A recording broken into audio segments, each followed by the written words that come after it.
Itu saya ingat semester 3, jadi masih umur 19-20 tahun awal-awal, saya berjualan kebab di pinggir jalan, dan belum terpikir sama sekali bahwa suatu saat gerobak kecil berjualan kebab yang saya mulai di Surabaya itu akhirnya bisa mendunia dan bisa bersyukur membuka lebih dari 1000 cabang.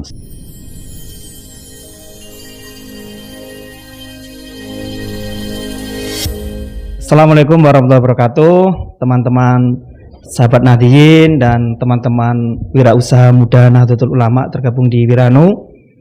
Selamat bergabung kembali di podcast kita, di podcast PCNU Kota Surabaya, di bawah teman-teman LTNU. Malam hari ini kita kedatangan tamu yang luar biasa. Siap. Kita lama nih Inden, tapi nggak dapat exit permitnya. Visanya nggak keluar nih. Baru kali ini visanya keluar dan beliau bisa hadir. Terima kasih Bang Hendi. Matur nuwun, terima kasih Gus Didin undangannya. Alhamdulillah bisa berdiskusi, bertemu langsung, juga sharing-sharing sama teman-teman wirausaha muda Nahdlatul Ulama. Luar biasa. Kalau sedikit memperkenalkan, beliau ini bagi beberapa teman itu sudah tahu produknya, karena produknya sudah tidak hanya di Indonesia terkenal, tapi juga mendunia. Iya, ada di sini ya Mas ya? Iya, jadi ada di sini teman-teman. Jadi produknya adalah kebab Baba Raffi. Siap, jadi semua sudah tahu, tapi inilah pemiliknya. Ternyata pemiliknya ini namanya Bang Hendi Setiono, tapi produknya Baba Raffi. Dan saya lihat ini sudah memiliki ada sedikit sekedar intermezzo ya, ada 1.300 lebih outlet di lebih 10 negara. Wow. Dan Bang Hendi ini juga bisa mengembangkan brand-brand seperti kontainer kebab, ikan, forestry, nyapi, nyanyap, sempatin, menanti, dan masih banyak lagi. Jadi ini kesempatan yang luar biasa buat teman-teman Sobat Nahdliyin dan Wiranu untuk kita menggali gimana kok bisa seperti itu. Dan Mbak Dini juga pernah memenangkan Ernst and Young ya? Iya. Sebagai apa waktu itu? Entrepreneur of the Year. Entrepreneur of the Year, betul. Tahun 2009. Kemudian juga wirausaha muda mandiri ya, beberapa teman-teman bersama pengusaha muda kita ini bareng, berjuang bareng memajukan UMKM Indonesia. Oh, luar biasa. Sekarang kita bertanya nih, pernah nggak sih dulu memimpikan wah bisnisnya akan begini dan sebesar ini seperti itu? Iya, matur nuwun Gus. Jadi memang tidak pernah terbayang sebelumnya sama sekali. Ya bayangkan saya yang terlahir bukan dari keluarga pengusaha, bukan darah pengusaha. Oh gitu ya. Ibu saya seorang guru ini Gus. Backgroundnya ibu saya seorang guru dan ayah saya juga sebagai karyawan ya, karyawan biasa. Artinya dari kecil saya tumbuh dan besar dari ruang lingkup dibesarkan oleh keluarga saya yang sama-sama berbasis bekerja. Satu sebagai guru ibu saya dan ayah saya bekerja sebagai karyawan biasa. Dan alhamdulillah dari situ rupanya membesarkan saya, memberi saya kesempatan untuk bisa sekolah, kuliah, hingga akhirnya harapan kedua orang tua saya pun nantinya kelak saya juga melanjutkan jejak mereka untuk bekerja gitu kan. Dan tidak ada yang salah dengan itu. Lah kok delalah saya pada saat kuliah umur 19 tahun, masih kuliah di ITS di Surabaya, pertama kali memiliki keinginan buat memulai perjalanan sebagai entrepreneur, sebagai wirausaha. Oh, sudah begitu ya? Jadi mulai dari sambil nyambi-nyambi kuliah, saya mulailah mendirikan bisnis pertama saya berjualan makanan kebab di pinggir jalan di kota Surabaya. Semester berapa itu? Itu saya ingat semester 3, jadi masih umur 19-20 tahun awal-awal, saya berjualan kebab di pinggir jalan, dan belum terpikir sama sekali bahwa suatu saat gerobak kecil berjualan kebab yang saya mulai di Surabaya itu akhirnya bisa mendunia dan bisa bersyukur membuka lebih dari 1000 cabang. Sewaktu itu sudah adakah kompetitor atau memang dapat ide dari mana kok tiba-tiba kebab nih? Ya. Terus ya udahlah kebab aja seperti itu. Dari mana idenya? Ini yang menarik. Jadi saat itu ya karena kami memang mulai termaksud dari generasi early generation ya. Saya memulai di tahun 2003, berarti sudah 21 tahun, dua dekade lebih. Dan saat itu memang belum ada yang berjualan kebab, sehingga kami memang bersyukur sebagai pionir yang mempelopori makanan kebab, mempelopori waralaba, konsep waralaba kebab pertama di Indonesia. Nah, sehingga dari situ banyak tantangan juga ternyata Gus. karena belum familiar kan menu makan Ya. kebab 21 tahun yang lalu belum banyak seperti sekarang gitu kan, sehingga menjadikan kita harus bisa memperkenalkan, mengedukasi market tentang menu makanan kebab itu sendiri. Kan lidah kita ini kan beda ya. Betul. Kita kalau ke luar negeri, ke negeri asalnya kebab ini, ke Turki, Iya. itu kan rasanya itu mungkin beda dengan yang kebab yang ada di sini. Betul. Waktu itu tim risetnya gimana? Nah, jadi memang cukup menarik, Gus. Kalau kita bicara kebab yang ada di Turki itu identik seperti sate gitu kan. Ya. Nah, kita coba modifikasi sesuaikan dengan kebab cita rasa Nusantara, ala Nusantara.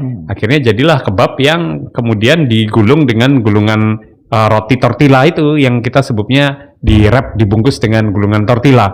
Nah, ini yang akhirnya membuat kebab standar yang ada di Indonesia agak sedikit berbeda dengan yang ada di Turki dan di Timur Tengah. Karena sejatinya kebab itu memang yang ada di negara asalnya adalah sate. Tapi kan di Indonesia sudah banyak pilihan sate. Ya. Masa kita jualannya sate lagi gitu kan. Akhirnya kita bikinlah daging kebab yang diiris-iris dengan tentu sudah disesuaikan cita rasanya dengan lidah khas Indonesia, cita rasa Indonesia yang akhirnya diracik dan digulung dengan gulungan tortilla dan akhirnya jadilah kebab seperti sekarang, dan itu yang akhirnya diikuti oleh semua pelaku usaha kebab yang lain yang ada di Indonesia. Begitu, Gus. Saya sudah nyoba sih tadi. Duluan saya nih, tadi Gus, sudah nyoba duluan dan saya memang surprise. Iya. Rasanya memang Indonesia. Iya. Indonesia. Jadi lidah kita ini ndak perlu penyesuaian gitu. Betul, betul. Beda kalau kita dengan di Turki itu kan mungkin bawangnya sudah beda. Iya. Terus daun-daun minnya juga sudah beda. Benar. Nah, itu tapi yang menarik ini, Gus. Walaupun cita rasa Indonesia pada saat kami memutuskan untuk membuka cabang di luar negeri, pertama kali kami buka di Malaysia, kemudian disusul negara Filipina, Singapura, dan negara-negara lain, itu kami menggunakan bumbu-bumbu rempah-rempah yang cita rasa dari Indonesia. Sehingga lahirlah kebab Baba Raffi ini sebagai identitas kebab dari Indonesia itu seperti ini loh, gitu. Kesulitan nggak sih menemukan kan bumbu-bumbu ini kan namanya bumbu ini kan spesial ya? Iya. Spesifik, setiap negara mungkin berbeda. Iya. Bahkan jeruk pun Indonesia dengan Malaysia bisa jadi berbeda. Iya. Mungkin bawangnya juga berbeda. Betul. Terus gimana mensiasati untuk sama? Sebenarnya trial dan error ya, artinya kita sendiri juga tidak langsung produk kebab yang kita coba pasarkan langsung diterima oleh market. Ya tentunya kita mengalami juga proses trial dan error serta beberapa kali percobaan dahulu, dan untungnya saya mendapatkan dukungan dan support dari keluarga dan teman-teman terdekat. Jadi pada saat pertama kali saya coba jualan kebab dengan cita rasa yang mungkin bumbunya lebih menyerupai bumbu yang ada di Timur Tengah, banyak yang nggak cocok sama rasanya. Wah, ini bumbunya agak aneh nih gitu kan. Nah, akhirnya mendengarkan saran, masukan, kritik dari pelanggan kita, dari saudara keluarga terdekat, akhirnya kita modifikasi. Jadilah kebab dengan bumbu dan cita rasa Nusantara. Berapa lama proses seperti itu tuh ketika trial and error dari awal sampai menemukan inilah yang cocok untuk lidah Indonesia? Karena memang awalnya kita orang Surabaya ya, modalnya bondo nekat gitu kan. Bonek. Jadi sekitar berapa ya? Jangan takut jadi bonek ya. Jangan takut jadi bonek ya. Jadi saya perlu waktu 3 bulanan sampai menemukan cita rasa yang akhirnya memang disukai sama masyarakat Indonesia. Apa sih bedanya Baba Raffi yang dulu dengan yang sekarang? Baik dari mungkin teknologinya, sistemnya, variannya, ataupun jangkauan pemasarannya dan sebagainya itu seperti apa? Sebenarnya sih masih sama juga ya, Gus ya. Artinya kami sendiri terlahir, tumbuh dan berkembang sebagai pelaku usaha UMKM. Artinya kami bangga dengan identitas tersebut, bahwa kami lahir, tumbuh dan besar sebagai UMKM. Bayangkan kami mulai dari berjualan di gerobak pinggir jalan di kota Surabaya. Saya ingat betul, saya berjualan di depan makam di Nginden Semolo di Surabaya, dan masih pernah merasakan proses berjualan sambil hujan-hujanan, banjir. Dulu Surabaya banjir soalnya. Dan tempatnya itu sampai sekarang masih ada ya? Nah, maksud saya lokasinya masih ada walaupun nggak ditempati Baba Raffi. Nah, karena itu dulu kami berjualan secara kaki lima, jadi kita sempat tuh disuruh-suruh sama Satpol PP. Jadi kita merasakan proses disuruh-suruh Satpol PP, kebanjiran gitu kan, yang akhirnya membuat kami, memaksa kami untuk naik kelas. mulai menyewa tempat yang proper, menyewa tempat yang biar lebih resmi. Kita menyewa tempat di ruko, SPBU, di pusat perbelanjaan, di minimarket dan sebagainya hingga akhirnya. Setelah tahun keberapa itu? Itu memang semua by proses ya, artinya tidak berjalan linear. Memang proses up and down-nya selalu terjadi. Karena dari bonek kan tadi. Benar ya. Bayangkan saya bukan dari background bisnis, terus pendidikan saya juga bukan pendidikan bisnis gitu kan, sehingga ya belajar harus kita cari ilmu dari manapun kita bisa belajar. Nah, sehingga itulah yang mendorong akhirnya membawa Bapak Raffi sampai sekarang. Itu saya baca sih katanya protol ya. Itu tapi saya sih nggak surprise ya, tapi mungkin kenapa itu? Karena kalau kalian Steve Jobs, Zuckerberg, Bill Gates itu kan udah nggak selesai semua kuliahnya. Protol kuliah. Jadi ada ini katanya juga protol, benerkah itu? Ya, jadi ada istilah sebelum di DO memilih untuk OD, out duluan, out DW. Membesudah diri sendiri dulu. Membesudah diri sendiri. Jadi betul, memang ya karena mungkin generasi zaman sekarang sama dahulu berbeda. Dulu tidak ada yang bercita-cita jadi entrepreneur. Berbeda dengan anak-anak Gen Z sekarang, milenial yang mereka setelah lulus justru wah pengen jadi entrepreneur. Entrepreneur itu keren, gitu kan. Nah, sehingga pada saat zaman saya memulai bisnis, saya dihadapkan pada pilihan kuliah atau berbisnis. Dan satu, saya memilih fokus pada usaha saya kembangkan sampai besar, bisa memberi manfaat yang lebih luas, menciptakan lapangan kerja. Baru setelah itu saya melanjutkan kembali pendidikan saya. Akhirnya respon orang tua ketika itu memsudahkan dirinya sendiri. Ya orang tua saya tentu kaget ya, shock ya. Tapi ya namanya anak gitu kan punya keinginan gitu kan, punya ya selama semuanya niatnya baik, tujuannya baik, alhamdulillah artinya doa dan restu dari orang tua saya yang menguatkan saya dan akhirnya sampai sekarang. Tapi itu posisi bisnis sudah growth ya? Ya masih jatuh bangun juga, artinya tidak linear bertumbuh ya. Kami kan juga mengalami 4 kali krisis, Gus. Jadi hampir bangkrut juga, Gus, di awal-awal itu. Seperti apa sebetulnya itu? Itu maksudnya gimana nih? Ya namanya bisnis kan nggak selalu mulus ya, pasti kita ngalami tantangan dari SDM, dari tenaga kerja, dari ketersediaan bahan baku, kemudian dari melakukan ekspansi. Jadi ekspansi bisnis itu kalau kita tidak melakukan perhitungan dengan matang bisa berbahaya juga, bisa backfire kepada kita. Saat itu saya hanya berpikir, wah membuka cabang sebanyak-banyaknya tanpa mempersiapkan manajemen yang solid, gitu kan. Saat itu saya sebagai CEO, Chief Everything Officer, jadi Superman, semuanya dikerjain sendiri. Ya kalau profit juga masuk sendiri kan akhirnya gitu ya. Ya kalau cabangnya masih kecil masih bisa, tapi begitu cabangnya masih banyak, wah ini kok kayaknya nggak bisa kerja sendiri, harus mulai belajar membentuk tim, manajemen, belajar tentang leadership dan lain sebagainya. Kapan sih titik balik ketika sudah dari mulai merangkak naik sampai istilahnya mendapat jackpot, bener-bener boom seperti itu? Berapa lama seperti itu? Jadi setiap siklus itu memang ada momennya. Jadi bisnis itu memang berulang ya. Ya roda memang berputar, kadang di atas, terus kita menikmati semua momentumnya begitu kan. Jadi setiap kali saya mengalami kenaikan, ya juga harus mempersiapkan diri, mengantisipasi jika suatu saat ada tantangan-tantangan seperti pandemi kemarin. Ya pandemi kemarin dengan kami yang berjumlah 1.300 cabang, pasti menjadi tantangan saat kami harus melockdown dan menutup sebagian besar gerai kami. Dan satu cabang berapa karyawan? Ya satu cabang 1 sampai 3 orang karyawan. Berarti ada 3.000 lebih. Iya, ya sehingga itu menjadi sebuah tantangan juga tentu buat kami. Tapi buat kita restart, kita menghidupkan kembali outlet yang non aktif untuk buka lagi, itu menjadi sebuah tantangan tersendiri juga. Alhamdulillah, ya perjalanan journey tersebut kita nikmati setiap harinya gitu kan. Saya sih pernah dengar pepatah sih, kalau semuanya serba mudah, modal tersedia, sini tersedia, terus lantas apa nikmatnya berbisnis? Nikmatnya di mana? Nikmatnya itu kan memecahkan masalah itu. Benar, betul. Cuman kalau masalah terlalu besar juga pusing juga. Modal, gimana cara mendapatkan modal, atau ada nggak sih pernah kendala modal nih? Ya, jadi saya bersyukur saya termaksud yang bertumbuh secara organik. Walaupun kami memilih pengembangan bisnis dengan sistem waralaba atau kemitraan sebagai cara kami untuk mengembangkan cabang-cabang atau outlet kami. Memang ada beberapa cara, ada secara organik, ada sistem kemitraan, ada menggandeng investor juga. Sekarang lagi musim beberapa bisnis mengundang private equity, venture capital untuk melakukan pendanaan pada bisnisnya. Kami memilih skema bertumbuh dengan cara organik, yaitu melakukan perjalanan bisnis dan memutar dari keuntungan bisnisnya untuk membuka cabang lagi, yang diikuti dengan sistem waralaba dan franchise.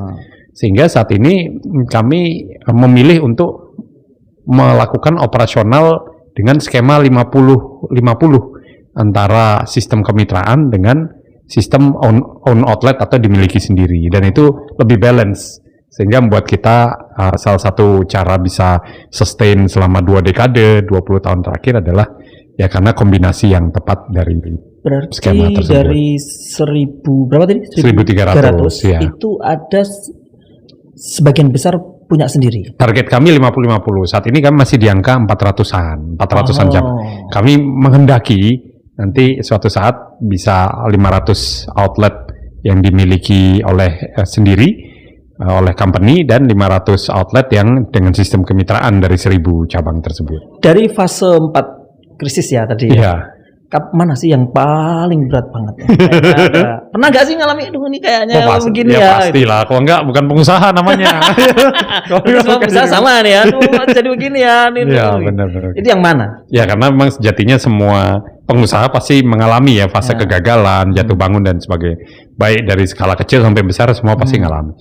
Ya kalau dikatakan apa yang paling berat ya mungkin setiap stage tantangannya beda-beda. Di awal saya menghadapi kendala dengan keluar masuknya karyawan, jadi masih saya sendiri yang harus menggantikan karyawan saya berjualan, sehingga saya ingat baru seminggu berjualan karyawannya sakit, tidak masuk, saya yang jualan sendiri, padahal saya masih kuliah gitu kan. Wah ini gimana nih bolos kuliah, ditakoi kenapa kamu nggak masuk, jualan pak, jualan kebab pinggir jalan gitu kan, ditanyai dosen saya. Nah fase-fase seperti itu juga saya alami juga di awal, sebuah pengorbanan yang saya harus membayar harganya.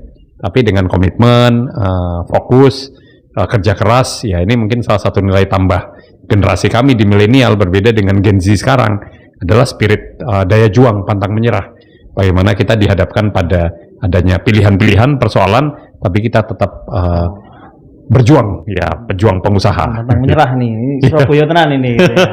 Walaupun lahir di Balikpapan ya. Sebenarnya lahir di Surabaya, cuman kecilan saya di Bontang, Kalimantan Bontang Timur. Ya. Gitu. Terus tapi pernah sekolah di Amerika. Ya SD ikut orang tua angkat di Amerika, lalu SMP kembali ke Bontang, dan SMA di SMA 5 Surabaya. Nah, SMA-nya di sini. Akhirnya ya alhamdulillah membesarkan bisnis setelah pada saat saya kuliah, ya terus sampai sekarang. Sampai sekarang itu turnover karyawan itu masih tinggi atau sudah tidak? Agak berbeda ya, artinya karena kami 21 tahun sehingga cukup banyak juga karyawan yang sudah bekerja di atas 10 tahun, 15 tahun, itu cukup banyak.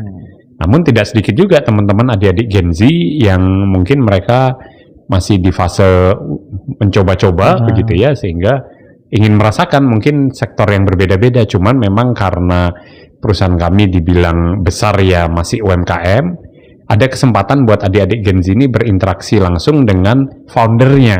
Ini nilai tambah yang kami miliki yang berbeda jika dibandingkan dengan misalnya bekerja di perusahaan profesional di perbankan misalnya, atau perusahaan swasta yang mereka buat involve dan bisa touch langsung ke CEO atau foundernya itu nyaris tidak mungkin karena hierarkinya terlalu jauh gitu kan. Nah kami karena usaha UMKM ada kesempatan untuk value-value sebagai, kalau dia ingin suatu saat bekerja dan mengembangkan diri sebagai entrepreneur, kesempatan untuk belajar value-value dari foundernya itu bisa dirasakan langsung. Itu caranya gimana? Apakah by online atau memang karena pengen sering turun ke outlet-outlet seperti itu? Nah, karena memang kami sendiri tipikal yang memulai karir perjalanan itu dari nol. Jadi sebelum saya menjadi CEO seperti sekarang, dulunya ya saya bisa dikatakan operator yang berjualan di outlet, sebelum akhirnya kita mulai membentuk tim, membentuk struktur manajemen, sudah mulai ada VP-VP sendiri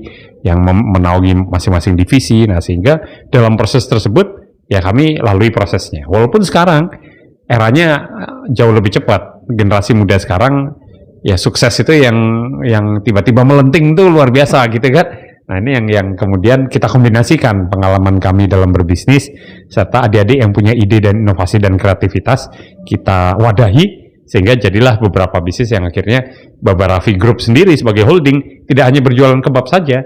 Akhirnya sudah ada 12 PT, 12 perusahaan lain di bawah grup Baba Raffi Enterprise yang di antaranya adalah berkolaborasi dan menaungi bisnis-bisnis yang lain. Tapi tetap Baba Raffi sebagai backbone ya? Betul. Induk utamanya benar. Ketika mau membuka outlet, atau ada orang yang mau, saya mau ingin jadi beli franchise-nya lah gitu ya. Apakah ada kriteria tertentu dari Mas Hendy untuk approval dan sebagainya gitu? Ya, karena memang spirit kami sharing is caring ya. Jadi kita ingin menciptakan juga lebih banyak entrepreneur. Salah satunya adalah menjadi entrepreneur sebagai terwaralaba atau yang mengambil bisnis waralaba. Ya tentu kemudahan-kemudahan tersebut jauh dirasakan jika dibandingkan dengan memulai usaha sendiri, mulai dari nilai brandingnya sendiri, sistemnya, supply chain-nya, bahan bakunya, sampai dengan operasional pada saat bisnis berjalan. Nah, sehingga dengan konteks kemudahan dalam memulai bisnis tidak perlu mulai dari nol, ini akhirnya mendorong banyak di antara para, kami menyebutnya mitra ya, terwaralaba, yang mereka belum memiliki pengalaman bisnis sama sekali, akhirnya jadi entrepreneur. Atau mereka sudah punya bisnis sebelumnya, namun karena sibuk dalam mengelola sehari-hari, mereka melakukan diversifikasi dengan mengambil bisnis waralaba. Dan pilihannya itu banyak. Minimarket ada, mau ambil waralaba minimarket, banyak pilihannya. Betul. Waralaba kesehatan apotek juga ada. Bimbingan belajar juga ada. Bimbel juga ada. Kesehatan juga ada. Kesehatan juga ada. Ya. Nah, tapi ketika saya pernah dengar sih teman yang mau buka outlet itu dia sampai saya nungguin berhari-hari ngitungin jumlah mobil yang lewat, berapa mobil yang lewat, berapa orang yang lewat, atau berapa sepeda motor yang lewat. Apakah di Baba Raffi juga begitu juga? Idealnya demikian. Artinya yang dilakukan temannya Gus itu adalah yang disebut market research, melakukan survei. Apakah dalam pemilihan satu lokasi? Ya, betul. Jadi apakah lokasi ini sesuai dengan target market dari usaha yang mau dibuka? Seidealnya memang ada formulasi riset tersebut. Jadi sejatinya hal tersebut sudah bisa dilakukan, tapi sekarang sudah ada teknologinya, Gus. Oh gitu ya? Jadi itu zaman mungkin 10-15 tahun yang lalu. Betul. Zaman 10 tahun yang lalu dia bilang, saya duduk di sini sampai dikira sama tukang parkir itu saya orang di sub, gitu, mobil yang lewat gitu. Iya, benar. Dari segitu banyaknya outlet itu ya, ada nggak sih yang decline atau mungkin pasti ada. Gitu ya? Pandemi kemarin kami menutup tidak sedikit jumlah outlet yang memang kami harus tutup karena lockdown. Tapi kami bersyukur salah satu kunci bisa istilahnya bisnis bisa sustain itu memang agility itu salah satu kuncinya. Mampu beradaptasi dengan kondisi, mampu beradaptasi dengan keadaan. Jadi walaupun kami tutup secara fisik, tapi penjualan online kami malah bertumbuh. Oh, I see. Itu yang akhirnya membuat kita blessing in disguise nih. harus mampu dalam keadaan apapun beradaptasi dan mengikuti keadaan. Tapi kalau secara segmen, walaupun ini UMKM gitu ya. Tapi secara segmen sih sebenarnya segmennya Baba Raffi ini siapa? Marketnya ya. Memang betul, sebuah bisnis itu harus memiliki target market yang spesifik target market. Apakah Gen Z, milenial, family, terus strata ekonomi kelas atas, menengah atau menengah bawah. Nah, pada saat kami memulai di 21 tahun yang lalu, mungkin anak-anak muda yang dulu masih kuliah. Nah, tapi begitu sudah bicara 20 tahun, mungkin usia mereka sudah di usia yang sudah berkeluarga, memiliki anak, gitu kan, ibu-ibu yang ngajakin anaknya membeli dan sebagainya, sehingga terjadi pergeseran. Dan kita mencoba untuk kembali masuk ke segmentasi fokus pada core kami, yaitu di entry anak muda. Di harga range berapa? Range juga relatif terjangkau ya, di 20 ribuan. Sehingga dengan price range satu kebabnya di harga 20 ribuan, dan yang premium yang menu baru kami di harga sampelnya nih. Saya sudah coba tadi, luar biasa ternyata. Mengenyangkan juga. Teman-teman nyoba semua ya. di harga 20 ribuan tentu ya kita memiliki target market, segmentasinya adalah anak-anak muda. Dari 1.300 berapa omsetnya? Ya artinya kami bersyukur ya Gus ya. Awalnya UKM usaha kecil melarat gitu ya. Enggak lah, ini luar biasa. 1.300 masing-masing, kalau 3+3 karyawan 3.000. Kalau dicatat amal ini kan memberi pekerjaan banyak orang. Amin, ribuan. amin. Kita aja diniatkan ke sana. Belum seperti itu gitu. Insya Allah ya. Artinya ya harapan kami bisa ya mengikuti jejak NU yang juga sudah berusia sekian abad ya Gus ya. Jadi ya kami masih 20 tahun, tentu proses belajar masih panjang. Ya kami bangga sebagai pelaku UMKM dan kami tidak lupa untuk membawa spirit UMKM lokal mendunia. Nih gitu, contoh Gus. nih ya, di contoh. Pakai pinjam bank nggak sih? Begitu tuh. Bank pernah.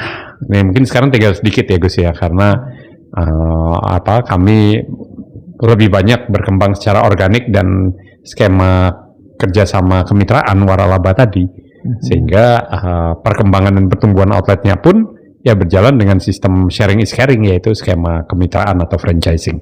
Walaupun tidak banyak franchise yang di angkatan kami yang masih bertahan sampai sekarang, bisa dihitung dengan jari. Maksudnya beberapa brand waralaba lain ya, kalau kita datang ke sebuah pameran, expo franchise yang zaman 10 tahun lalu, 20 tahun lalu, 15 tahun lalu, sampai sekarang sudah terjadi pergeseran luar biasa. Begitu. Sebagai pengusaha nih, kan biasalah kita menghadapi tekanan, naik turun, titik yang paling bawah, perasaan yang tidak enak dan sebagainya.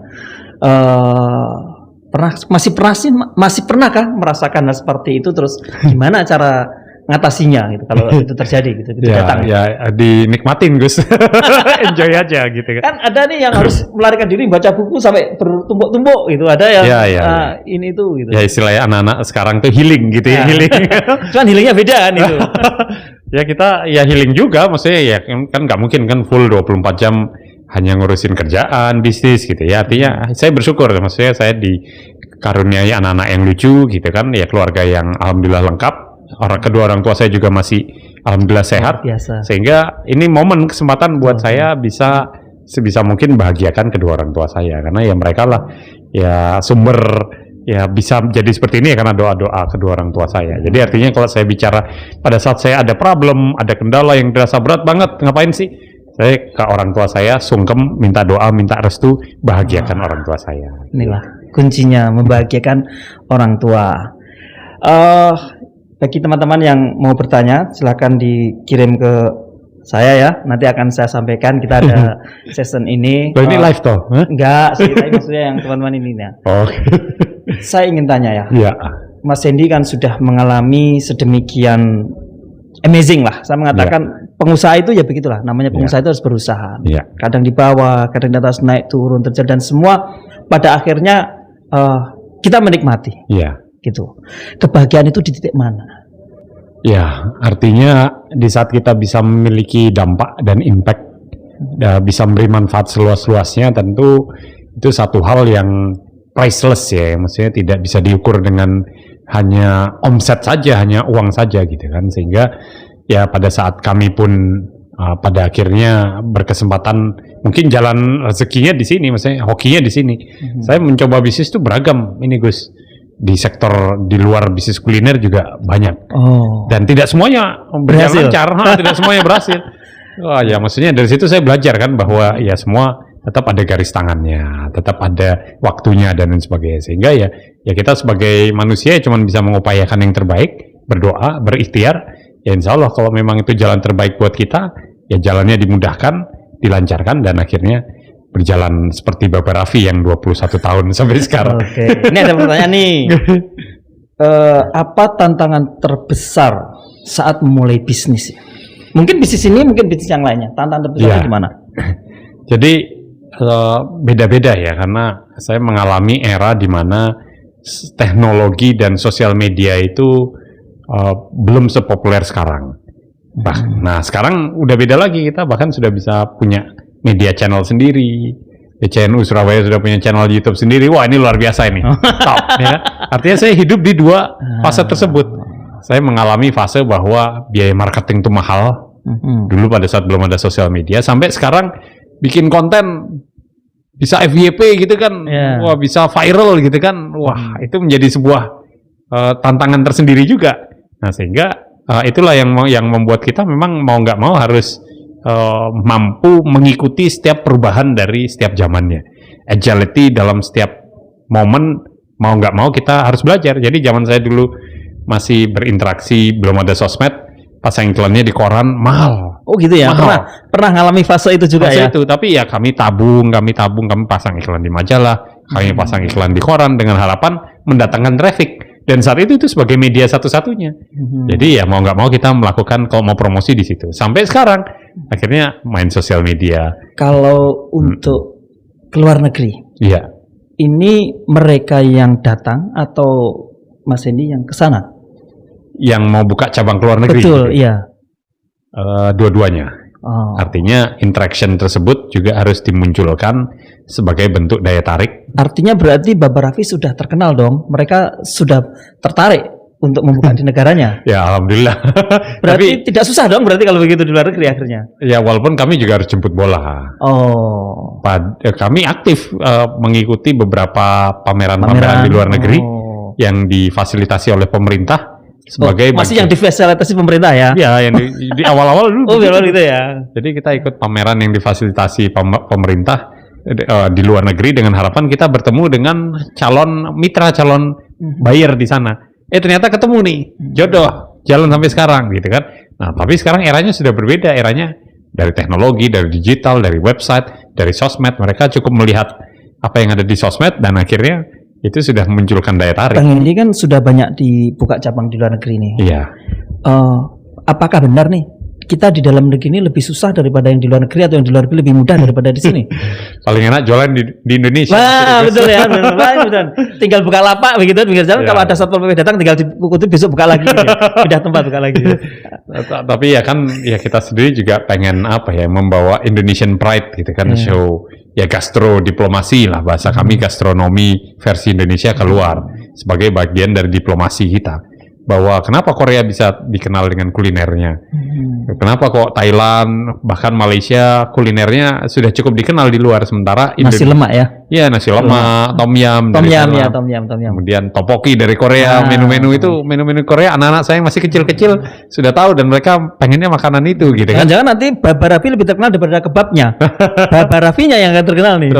Walaupun sebenarnya kita pengen mendorong juga kuliner asli Indonesia sebagai bagian dari gastro diplomasi untuk bisa kita populerkan ini ke luar sebagai bagian dari Indonesia. Kalau begitu harusnya ini di kantor-kantor pemerintah yang menerima tamu-tamu negara harusnya ada ini. Betul. Kita usulkan ini di istana harusnya ada ini. Iya. Wah, ini souvenir dari Indonesia. Benar. Cita rasa Indonesia. Benar. Dan akhirnya apa? Karena Indonesia sendiri dikenal dengan destinasi halalnya, destinasi muslimnya. Ini harusnya menjadi sebuah nilai tambah positif juga, nilai tambah yang baik bahwa halal tourism, halal food. Kalau mau cari beragam pilihan, ya datanglah ke Indonesia. Kan nih ada pertanyaan dari teman-teman juga nih tadi. Iya.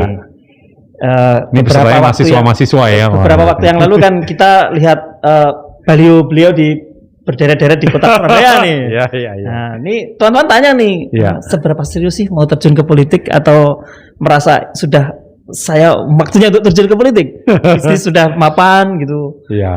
Saya harus terjun nih untuk pengabdian, whatever lah atasnya Pak. Iya. Gimana? Ya artinya never say never ya. Artinya dalam hal apapun selama kehadiran kita bisa membawa nilai positif, nilai kebaikan, kenapa tidak? Jadi ya beberapa waktu kemarin memang di kota Surabaya sempat istilahnya ada beberapa baliho pilkada kampanye begitu kan. Ya kita juga ikutan Basana sekarang tuh pansos gitu kan. Jadi foto Mas Kaisang sama foto saya itu dia berjejer di beberapa sudut kota di Surabaya gitu kan. Ya akhirnya kayaknya mau maju pilkada di Surabaya. Kok nggak jadi teman-teman, kok nggak jadi ini. Nah, kita serius nih. Ternyata malah saya sama Mas Kaisang malah kolaborasi bisnis kan gitu. Gitu ya. Tapi sebenarnya saya juga cukup memiliki ketertarikan di dunia politik. Kemarin persis saya bersyukur dipercaya sama Bu Kofifa dan Mas Emil sebagai juru bicara tim pemenangan Kofifa Emil dan menang ya. Bersyukur ya Bu Kofifa dan Mas Emil rupanya dipercaya oleh masyarakat dengan 58% perolehan suara dan itu cukup baik juga, dan harapan kami, saya sebagai perwakilan dari pelaku ekonomi, pelaku UMKM, ya kita tentu ingin melihat lebih banyak lagi kemajuan di sektor-sektor wirausaha juga. Gitu Gus. mungkin ini sebelum terakhir ya, waktu kita mepet juga nih. Iya. Kita pengen tahu ke depan nih rencananya Mas Hendy seperti apa. Untuk Bapak Raffi ini masih akan masih kurang sekian negara. Terus atau kita udah batasi zonanya sudah cukup seperti atau gimana itu? Mungkin 5 tahun, 10 tahun. Iya. Ya, artinya sebagai pengusaha kita memang harus punya goals ya. Kita harus punya apa istilahnya the power of dream book gitu kan. Apa mau jadi apa sih? Zaman saya dulu baru mulai bisnis itu saya diajari tulis impianmu gitu kan. Oh gitu ya. Cita-cita ditulis dan nanti dibawa dalam doa begitu kan. Tapi prinsipnya dan ketika di akhir harus dicoretin satu persatu sudah tercapai ya. Kalau tercapai, sudah fase mencoretkah sekarang? Ya, kalau prinsip saya mengalir aja Gus. Gitu dalam artian selama sekali lagi kita bisa membawa nilai tambah positif, sesuatu yang baik kepada masyarakat, kepada keluarga, kepada karyawan kita, kenapa tidak? Jadi apa yang kami lakukan selama 21 tahun terakhir, bersyukur bisa membuka lebih dari 1.300 outlet, memperkerjakan 1.000 karyawan. Ya kami ingin apa yang sudah tercipta baik ini bisa terus berjalan dengan baik. Bahwa kemudian nanti apakah bertambah jumlah cabangnya, apakah bertambah jumlah negaranya, apakah kemudian bisa menambah jumlah tenaga kerja yang bisa ikut terlibat, ya tentu kami memiliki juga keinginan untuk bisa bertumbuh. Tapi di sisi lain tidak menutup kemungkinan saya mau belajar sama Gus. Enggak lah. Kita ini udah narasumber untuk kita belajar ini. Sehingga kalau bicara politik ya kita never say never. Kita nggak pernah tahu juga ke depan seperti apa. Artinya bahwa kemarin saya dipercaya sebagai juru bicara tim pemenangan Khofifah Emil dan alhamdulillah ternyata beliau dipercaya oleh masyarakat untuk kembali memimpin buat melanjutkan periode berikutnya sebagai gubernur dan wakil gubernur. Ya saya belajar banyak juga dari Bu Khofifah dan Mas Emil dan ya sebagai panutan, sebagai junior ya kami tentu harus banyak belajar untuk kemudian bisa mendapatkan nilai-nilai yang baik, nilai-nilai yang positif yang berdampak terhadap UMKM Surabaya khususnya Jawa Timur. Berarti asa itu masih ada. Ya kita tunggulah 5 tahun lagi ya. Mungkin kita asa itu masih ada, ternyata asa itu masih ada. Ya kita ucapkan terima kasih Bang Hendy juga yang membatasi. Terus ini teman-teman kalau mau tanya-tanya mungkin cara ikut franchise-nya gimana atau mau jadi pemasoknya gimana atau gimana, ini kita hubungannya kemana ini mungkin bisa di Instagram. Instagram saya @hendystiono atau di TikTok @hendystiono.tiktok. Oke, catat ya, itu nanti bisa dilihat. Saya rasa ini sudah memang habis ya. Oke, saya terima kasih sekali Bang Hendy waktunya. Semoga kita bisa berjumpa lagi di lain waktu dengan situasi yang lebih gitu ya. Amin. Saya doakan sukses selalu dan Bapak Raffi semakin berkembang. Bang Hendy sehat selalu juga. Amin. Asa yang masih ada tadi itu kita lihat 5 tahun lagi. Wassalamualaikum warahmatullahi wabarakatuh.